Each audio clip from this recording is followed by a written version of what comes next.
Welcome back, campers. We are continue to work on air conditioning systems. I'm not really sure where I left off.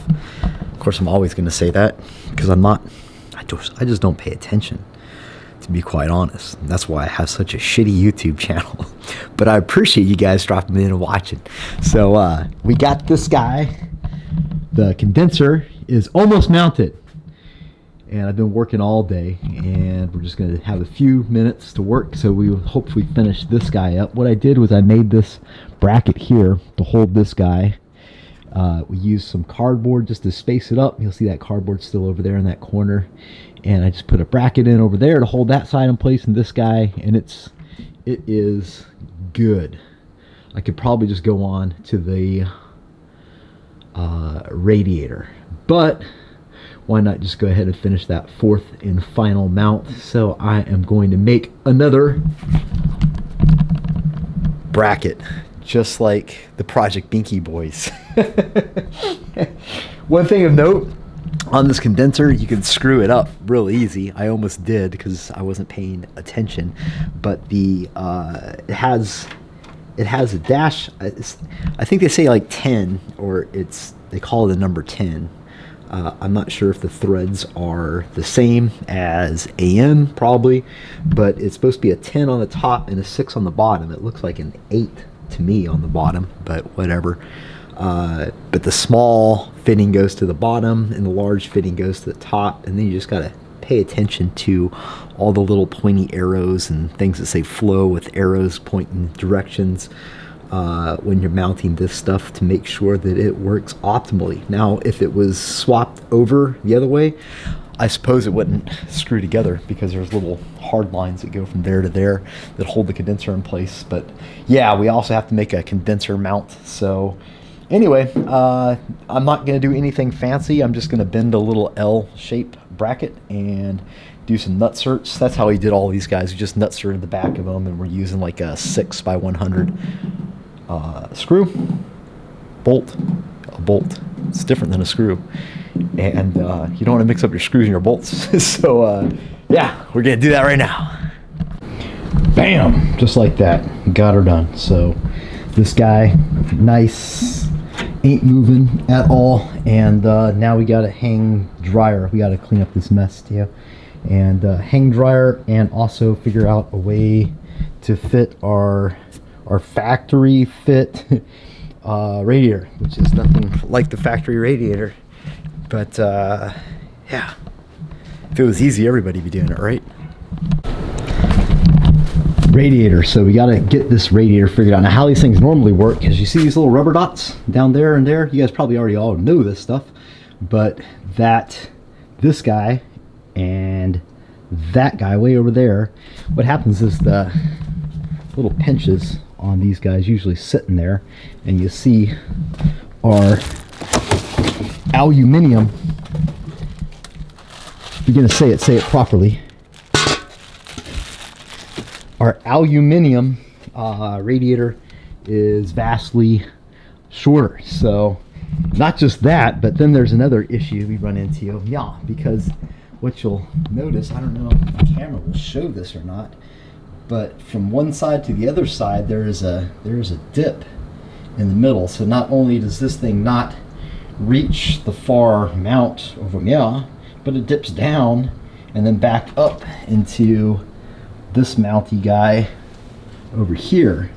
So we need to make up the space vertically, and we need to have a radiator holder on the bottom. So my idea is, where'd I put it? Mike, what did you do with it? I'll just cut this part out. You know, I could do a whole YouTube channel of just me looking for shit that I just had in my hand. Like literally just had it in my hand. We could call it Mike looking for shit that he just had in his hand. Because I got hours of video. What the hell did you do with it, son? Jesus. Okay, right here. Of course, I put it right on the radiator support. So what I have here is my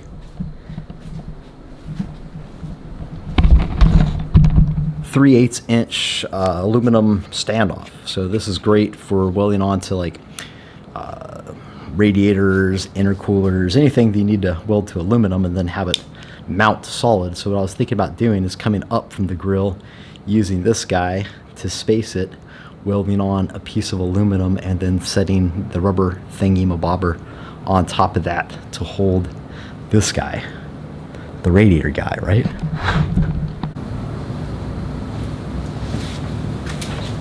All right, so I'm thinking like this guy, kind of over here, maybe somewhere. Okay, of course it's going to be just a little bit too short. We have to weld a pad on the bottom as well as on the top. But that will let us do, hopefully, is make this guy. There we go. Set. Yeah. I think with that spacer, it will put us fairly close. And I have to weld the pad on top, so I'm thinking I'll weld one on the bottom and one on the top.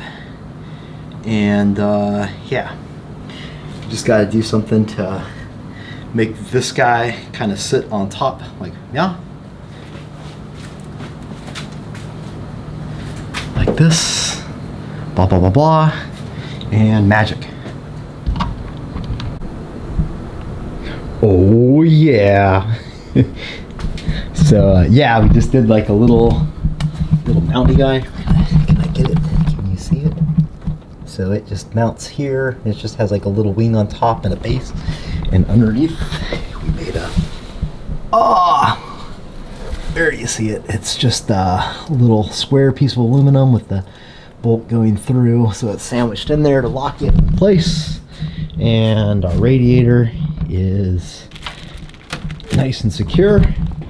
And we won a little bit of extra room since it's shorter than the stock radiator.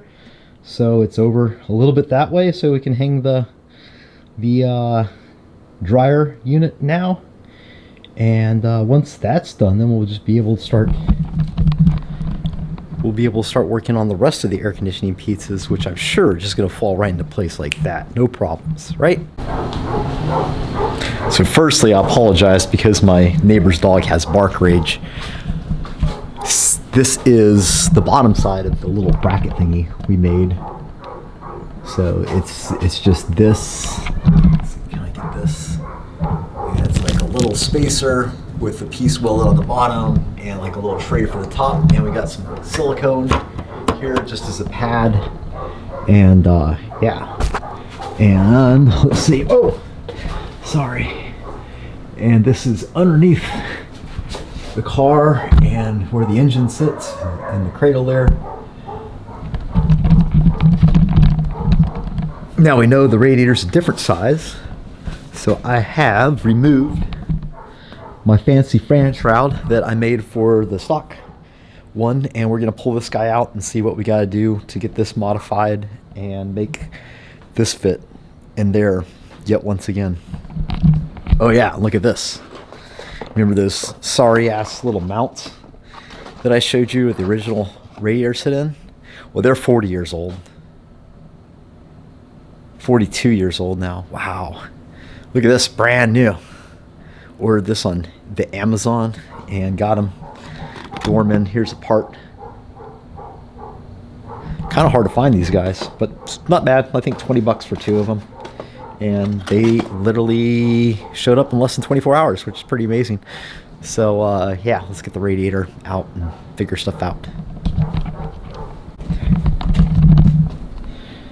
Wah, wah, wah. So, no way. I'm trying to figure out what this thing needs to do, like it did on the last one, is set in between the cooling fins.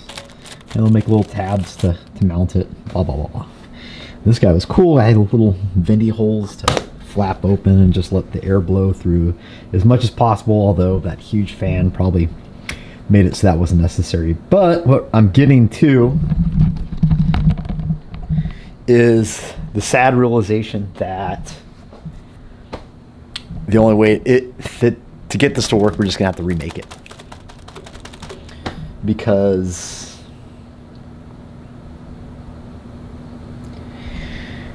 because you just have to butcher this thing up, and it would probably go poorly, and the agitation and time to Frankenstein this thing back to get it to fit wouldn't be worth it. You could just make it again. So let's make it again. So we did some working. This is how I like to cut aluminum. Obviously big round things I was just doing the plasma cutter just because I don't have a way to cut stuff nice and round. I have seen end mill bits that you drill a hole in the center, you can adjust the end mill, and you kind of wallow it, but it's horrible, trust me. Just cutting aluminum in general can be difficult, but you know what? Circular saws work great. Just make sure that you have a carbide tip on it. This is just the blade that came with this Milwaukee saw. And then I use a fence. You can use calipers to figure out how far you need to step your fence off, but you can make really nice, precise, accurate cuts by doing that. It does make a mess. It does, however, make a mess. So that's just all about a baseball size worth of chips from the aluminum. But here is what we got. So we have basically this is going to be the fan, obviously the fan shroud. I've shrunk it down a little bit. So originally we had about 2-inch deep. Well, you can see right there, about 2 inches deep. I'm just going to go 1 inch deep, and I'm not going to use the flappies because there's obviously not room. These guys will be folded at 90 degrees, and you can see that these guys are perfectly cut to butt with that. And then this side, it just overlaps just a hair on either side, and that way we can tie them in together, so it'll make a nice little kind of box, if you will. And then we have these guys cut, and what they're going to do is be the pads that the little foamy insulation slash protector stuff will then once again 90 out and set on here, and then we'll just make some little tabbies to hold it all. So that's where we're at. I'm just going to go ahead and probably tack this guy up real quick, and then once it's tacked, then I can figure out how to make the little patties. And I have used about a little over half of a 2 foot by 4 foot sheet of aluminum. I buy the aluminum about by the pound. The more aluminum you buy, usually the cheaper they'll charge you for the weight of the aluminum you're purchasing. So if you buy a bunch of aluminum at one time, if you can do that, that's the way to do it. If you just buy like a piece of aluminum, it's going to get real expensive. Basically, I think I'm like at 25 bucks, 25, 50 bucks. It's hard to tell. I bought this stuff before the very ineffective tariffs went into effect, which has given us poor quality American-made stainless. I haven't tried the aluminum, but the stainless has been crap. I always buy made in America anyway, but now it's more expensive and the quality's worse. But that's what tariffs do. So yeah, but so we're about 20 bucks worth of aluminum, and I'm about an hour in and cutting, and we just got to tack and weld. Yeah. Okay, so a couple hours of work in. We got our fan shroud mostly done. You'll see it's sitting right now. And I know you're thinking, but Mike, it doesn't even fit, dude. What the hell? Well, these guys are gonna go on the sides there and there. I still gotta trim them, so forgive me. And like I said, they're gonna have this kind of pad to keep it from ruining the fins, and it'll go on the top too. And then our fan will just bolt right on mill. And not too bad for not really caring all that much. Am I sick of the Phoenix build? Well, yes I am, but at least I have a build, and I'm lucky to do so. So I will cherish it, and we will finish it, and it will be cool some sunny day. So, and then I'm back and forth, of course, on the turbos. I'm pretty sure I'm going to use the 5.3 because I think that's a neat kind of experiment. What I was thinking was I could do the twins. I could do twins. We could do twins. We have that, but then I have to run two 3-inch down pipes, and I want to run out the back of the car because that's just how I roll. Or I was talking to Barin over at VS Racing, and I sell some of Barin's parts, and he's actually a really cool guy to work with, really helpful, nice guy. Glad to call him one of my friends. And there's a bigger back housing for the same turbo. So I have the 78, 75, I believe it is, with a 96 millimeter turbine, and that's too small, but he has like 104 millimeter or something like that, or AR, I don't know, something 104 I think, or 114. It's huge. It's like the biggest the biggest housing. It's like that one with the sunken bolts that you see on the class restricted T4 turbos. And I'm thinking with that, because a compressor is still, it still was able, it can push quite a bit more PSI. We were only at 12 when we were running into back pressure issues. So I'm thinking with a huge exhaust, then we might be able to pull that off. And since we don't have this huge thing here anymore, then maybe we can snake a 4-inch down there, just do a dump and tie it into the existing, and then we can just delete everything on that side. And yeah, so maybe I'll do that. Either way I do, I'm gonna have to build full new manifolds and do a ton of fabrication stuff to make it work, which is kind of, well, it's almost like maybe I'll just throw this damn turbo system back in that I already have. But it's slightly underpowered. So I think that it needs about 100 mo horsepower. So I think we were rolling around at like 600-ish, 550-ish, and it wasn't all that impressive. It was with the street tires. The street tires, it was a disaster.